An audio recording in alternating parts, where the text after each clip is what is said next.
প্রতি কিভাবে রাসূল আখলাক দেখিয়েছেন, রাসূল কিভাবে আমাদেরকে বলেছেন আখলাক করার জন্য এবং স্বভাব চরিত্র ঠিক করার জন্য, সেই বিষয়ে বিজ্ঞান আজকে আলোচনা করব। আমার গভীর মনোযোগ দিয়ে শুনবেন। আল্লাহ রাসূল সাল্লাল্লাহু আলাইহি ওয়াসাল্লাম মসজিদে নববীতে বসে আছেন, সাহাবীরা একত্র বসা। তখন রাসূল আকরাম সাল্লাল্লাহু আলাইহি ওয়াসাল্লাম ইসলাম ভিত্তিক কিছু আলোচনা করতেছেন, সাহাবীরা ধরে বসে আছেন। এমন অবস্থায় একজন প্রিয়তমী লোক আল্লাহ রাসূল সাল্লাল্লাহু আলাইহি ওয়াসাল্লাম যখন সাহাবীদের নিয়ে তাদেরকে শিক্ষা দিচ্ছেন, তিনি কথা বলতেছেন, এমন অবস্থায় ওই প্রিয়তমী লোক মূর্খ মানুষ সে সমাজের পিছনে বসলেন।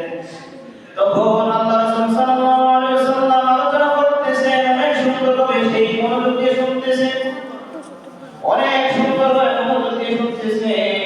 এমন অবস্থায় যখন আলোচনা শেষ করে ফেললেন, ওই লোকটা পিছন থেকে গিয়ে মসজিদের এক কোণায় গিয়ে দাঁড়িয়ে দাঁড়িয়ে প্রস্তাব করতেছে। বলেন না নাউযুবিল্লাহ।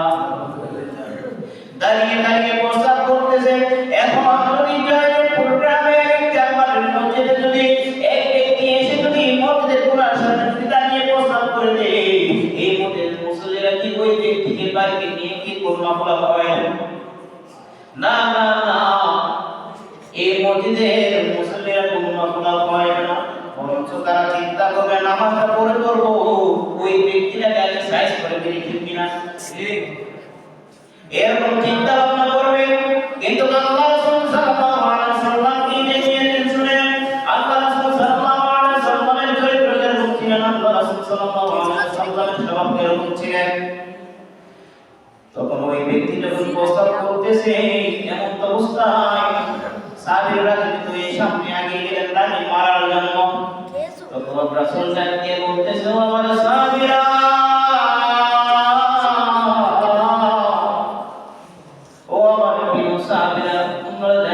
তোমরা সাবধান, তোমরা এদিকে চলে আসো, তাকে সুন্দর মতো তার শান্তি মতো প্রস্তাব করতে দাও। তখন প্রস্তাব যখন শান্তি মতো শেষ করলেন, আল্লাহ রাসূল সাল্লাল্লাহু আলাইহি ওয়াসাল্লাম তার সামনে গিয়ে ডাকতে বলতেছে, ও আল্লাহর বান্দা, তুমি যে কাজটা করেছো, তুমি যাই কাজটা এই পবিত্র জায়গায় করেছো, সেইটা কি ঠিক হয়েছে? কারণ এটা হলো আমাদের পবিত্র খানা, এটার ভিতরে আল্লাহ পাক রব্বুল আলামিনকে সন্তুষ্টি করার জন্য আমরা এখানে সেজদা দেই। এটা হলো আমাদের পবিত্র খানা, এটা হলো আমাদের ইবাদত খানা। তখন ওই ব্যক্তিটা বলতেছে, ও মুহাম্মদ, আমি লক্ষ্য করতে পারি নাই, আমি এখানে বুঝতে পারি নাই, আমি সেই জন্য এখানে প্রস্তাব করে দিয়েছি।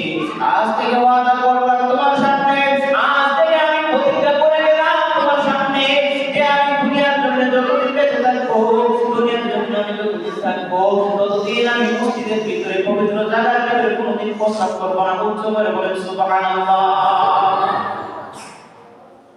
এখন বর্তমানে যদি আমরা কোনো ব্যক্তি যদি প্রস্তাব করতে আসতো, তাহলে তাকে আমি সাইজ করে নিতাম, আগে সাইজ করে নিতাম।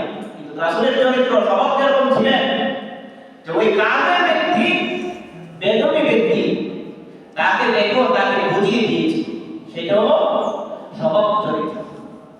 আল্লাহ রাসূল সাল্লাল্লাহু আলাইহি ওয়াসাল্লাম স্বভাব যেরকম ছিলেন। তখন ওই ব্যক্তি আল্লাহ রাসূল সাল্লাল্লাহু আলাইহি ওয়াসাল্লামের কাছ থেকে যখন বিদায় নিয়ে যাচ্ছেন, রাস্তা দিয়ে যখন হেঁটে যাচ্ছেন, রাসূল লক্ষ্য করতে পারলেন ওই ব্যক্তির পায়ে কোনো জুতো নাই, অনেক দূর থেকে এসেছে। তখন আল্লাহ রাসূল সাল্লাল্লাহু আলাইহি ওয়াসাল্লাম ওই ব্যক্তিকে ডাক দিয়ে বলতেছে, তুমি আমার সামনে আসো, তোমার পায়ে জুতা কোথায়? তখন রাসূল সাল্লাল্লাহু আলাইহি ওয়াসাল্লামকে ডাক দিয়ে কই, আমি গরিব মানুষ, আমার কাছে জুতা লাগবে কোথা থেকে? তখন রাসূল একটা কাজ করলেন যে ওনার কাছ থেকে জুতো দিয়ে দিলেন, বললেন এই জুতাটা পরে তোমার গন্তব্যে চলে যাও। এবার রাসূল আবার লক্ষ্য করতে পারলেন ওই লোকটা অনেক দূর থেকে এসেছে, কিন্তু যাওয়ার মতন যে শক্তি, সেই শক্তিটা তার সামনে ছিল না, তার শরীরে ছিল না। তখন আল্লাহ রাসূল সাল্লাল্লাহু আলাইহি ওয়াসাল্লাম বললেন, তোমার বহন কোথায়? তুমি যে যাবে সেই বহনটা কোথায়? তখন ওই ব্যক্তিটা বলতেছে, ইয়া রাসূলুল্লাহ, ইয়া হাবিবাল্লাহ, আমার বহন তো নাই, আমার তো টাকা পয়সা নাই যে আমি কোনো উপরে সওয়ার করে আমি বাড়িতে যাব। তখন রাসূল আকরাম সাল্লাল্লাহু আলাইহি ওয়াসাল্লাম ওই ব্যক্তিকে একটা বহন দিয়ে টুকরা দিলেন যাওয়ার জন্য। তখন ওই ব্যক্তি আল্লাহ রাসূল সাল্লাল্লাহু আলাইহি ওয়াসাল্লামের দরবার থেকে যখন ফিরে নিয়ে গেলেন,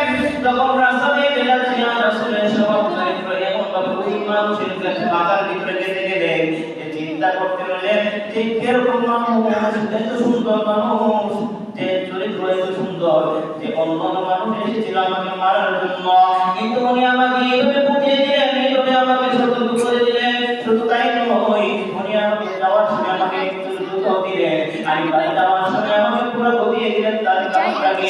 এরকম মানুষ আমি কোথাও দেখি নাই, এরকম সুন্দর মানুষ আমি কোথাও দেখি নাই। ও আমার বাবাজিরা, আমার যুবক ভাইয়েরা আমার, আল্লাহ রাসূল সাল্লাল্লাহু আলাইহি ওয়াসাল্লাম কি সুন্দর ছিলেন। কুরআন কারীম আল্লাহ পাক রব্বুল আলামিন বলেছেন সূরা ইউসুফের ভিতরে, ইউসুফ নবী যখন মিশরে জন্মেছিলেন, মিশরে জন্মে যখন জুলেখা মিশরের মেয়েদেরকে দাওয়াত করে এনেছিলেন, বাসাতে তখন রাসূল আকরাম সাল্লাল্লাহু আলাইহি ওয়াসাল্লামের সৌন্দর্য কিভাবে করে থাকেন। ইউসুফ আলাইহিস সালাম যখন মিশরে জন্মেছিলেন, মিশরের মেয়েরা ইউসুফ আলাইহিস সালামকে দেখার সঙ্গে সঙ্গে ফল কাটতে গিয়ে হাত কেটে ফেলেছেন। কিন্তু ওই জায়গার ভিতরে আম্মা জান আয়েশা রাদিয়াল্লাহু তাআলা আনহা ডাকতে বলে, ও দুনিয়াবাসী, তোমরা ইউসুফকে দেখার সঙ্গে সঙ্গে ফল কাটতে গিয়ে হাত কেটে ফেলেছো।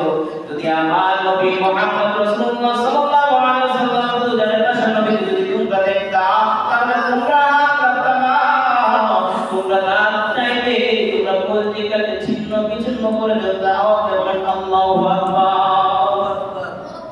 কত বড় না আল্লাহ রাসূল সাল্লাল্লাহু আলাইহি ওয়াসাল্লাম সুন্দর করে বলছিলেন যে আম্মা জান আয়েশা রাদিয়াল্লাহু তাআলা আনহা আসিয়ে বলতেছে, দুনিয়াবাসী তোমরা শুনো, আমার মুহাম্মদ রাসূলুল্লাহ সাল্লাল্লাহু আলাইহি ওয়াসাল্লামকে যদি তোমরা দেখতা, তোমরা ইউসুফ নবীকে দেখে তোমরা বল কাটতে হাত দিয়ে ফেলেছো।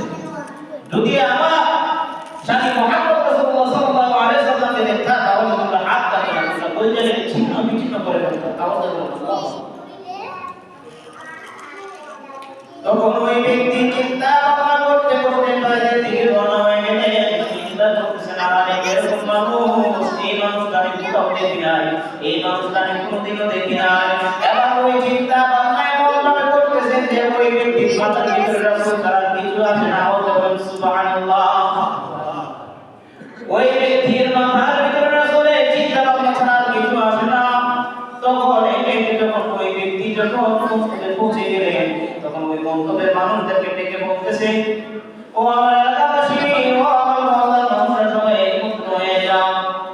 সবাই জড়িত হয়ে গেলেন। তখন ওই ব্যক্তি ডাকতে বলতেছে, আমি একটা ঘটনা বলবো তোমাদেরকে, তোমরা শুনবা।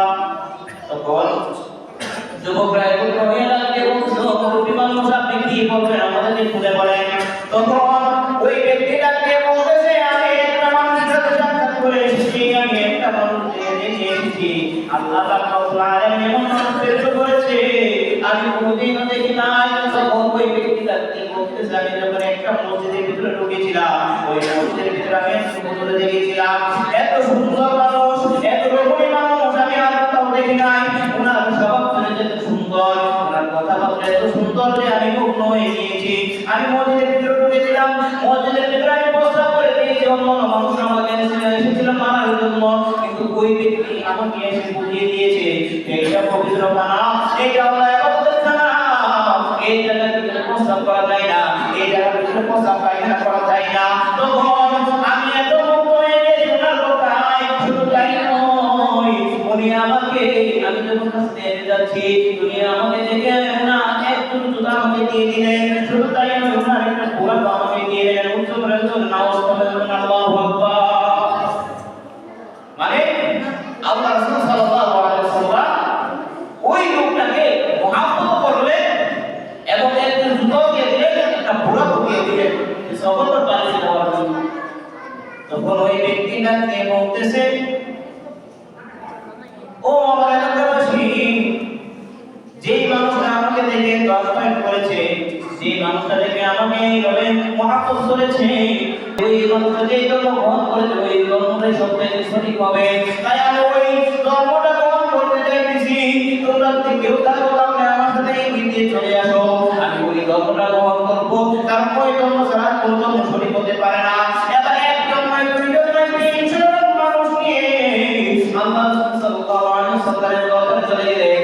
গিয়ে ডাকিয়ে বলতেছে, ইয়া রাসূলুল্লাহ, আমি এসেছি একটা কথা বলার জন্য। বলে কি কথা? তখন বলতেছে আমি এসেছি আমি আপনার এই চরিত্র মহাব্বত থেকে কথাবার্তা থেকে আপনার আপ্যায়ন দেখে আমি আপনার প্রতি মহাব্বতে রাখতে হয়ে গিয়েছি। তখন রাসূলুল্লাহ সাল্লাল্লাহু আলাইহি ওয়াসাল্লাম কাছে বলে তুমি কি বলতে চাও তুমি বলো। তখন আল্লাহ রাসূল সাল্লাল্লাহু আলাইহি ওয়াসাল্লাম ডাকলেন কই ইয়া রাসূলুল্লাহ ইয়া হাবিবাল্লাহ আমি কি জন্য নিয়ে এসেছি আমি আপনার কাছে বায়াত হয়ে যাব। আমি আপনার কাছে এসে কালেমা পড়ে আমি মুসলমান হয়ে যাব। আর দিলে